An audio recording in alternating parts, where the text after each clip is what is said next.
I now give the floor to the representative of St. Vincent of the Grenadines, who will be speaking on behalf of the CARICOM.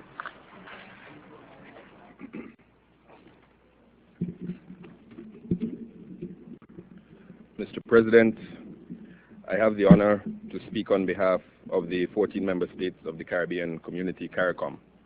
CARICOM aligns itself with a statement made by the Republic of Yemen on behalf of the Group of 77 and China. CARICOM continues to believe that the United Nations, with its universal membership and legitimacy, and in accordance with its charter mandate, must be empowered to play a much greater role in economic and financial matters. We therefore welcome the convening of the 4th High-Level Dialogue on Financing for Development. As we reflect on the theme of this dialogue, the Monterey Consensus and Doha Declaration, status of implementation, and the tasks ahead, few can be satisfied with what has been achieved so far, particularly in terms of the fulfillment of commitments to support the development aspirations of developing countries. Promises by developed countries of increased official development assistance, a more development-oriented trade system, expanded debt relief, and greater democracy and transparency in international decision-making and norm-setting largely remain unfulfilled.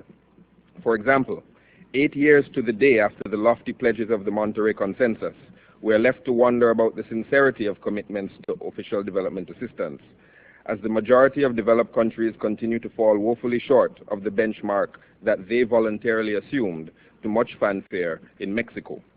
Similarly, grand pledges at Gleneagles and recent G20 meetings ring similarly hollow. On the other side of the ledger of the Global Partnership for Development, developing countries have taken primary responsibility for their own growth and development. We have strengthened good governance practices, combated corruption, and put in place enabling domestic environments to promote private sector-led growth. CARICOM exemplifies these achievements by developing countries, and we have gone further by creating a single market with a supporting institutional framework, and we're making good progress towards establishing a single economy. Yet our region continues to experience deteriorating terms of trade, declining levels of official development assistance and foreign investment, an increasing debt burden, and discriminatory and unfair threats to key income-generating sectors such as international business and tourism. These challenges have all worsened during the financial and economic crisis and are further compounded by the high levels of vulnerability of the CARICOM countries, including frequently occurring natural disasters such as earthquakes, hurricanes, and drought, as well as the increasingly adverse impacts of climate change. Our efforts to effectively integrate into the global economy are continually inhibited by an international economic environment not sufficiently prepared to pay appropriate attention to the special needs and vulnerabilities of the small, developing, middle-income states of CARICOM. We reiterate the need for further consideration of these issues within the framework of the Financing for Development process. In our attempts to enhance the coherence and consistency of the international monetary, financial, and trading systems in support of development, we must bear in mind the need for differentiated support and targeted assistance to small, highly indebted, middle-income developing states and other vulnerable groups of states. Mr. President, our region continues to grapple with the effects of the global economic and financial crisis. Our economies largely remain in recession, as revenue from our main income and foreign exchange generating sectors, such as tourism, continue to decline. This has resulted in a significant decrease in the aggregate demand throughout the region, higher unemployment, and a worsening of the fiscal position and debt situation of most CARICOM states. The short and medium-term economic forecasts remain bleak, as we will continue to feel the lagging effects of the crisis for some time to come. Many of the ameliorative measures that need to be taken in response to this crisis are not new, nor are they in dispute. The outcome of last July's conference on the world financial and economic crisis and its impact on development, which was adopted by consensus, reflect international agreement on the steps that we must take.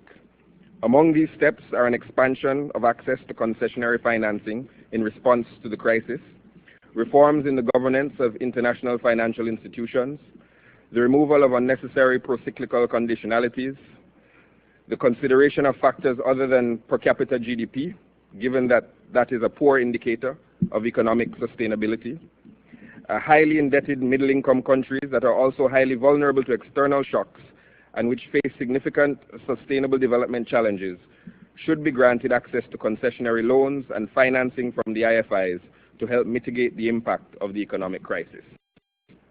In this regard, we welcome the commitment given by the World Bank at the 21st intersessional meeting of the Conference of CARICOM Heads of Government in Rosa Dominica on last March, to encourage other international financial institutions to make CARICOM countries eligible for access to concessionary loans based on well-known vulnerability and resilience factors, since per capita income by itself is not an adequate indicator of a country's capacity for sustained development. This promise must become a reality if our region is to rebound from the crisis. The effect of the crisis on our tourism sector has been made far worse by the imposition of an air passenger duty by one of our major tourism centers. Our leaders recently reiterated their collective concern over the deleterious effect of the air passenger duty on tourism, the community's most important economic sector, and its related service industries, and pointed out that the band in which CARICOM member states have been placed is unfair, discriminatory, and places the region at a competitive disadvantage. CARICOM remains concerned over the growing tendency of limited membership groups assuming decision-making powers on issues affecting the entire international community without the consent or involvement of that community. We stand to squander the opportunities for creating a fair and more equitable system of global governance if responsibility for rulemaking and decision-making remain vested in limited membership groupings which are accountable only unto themselves and do not give due consideration to those who are severely affected by their actions.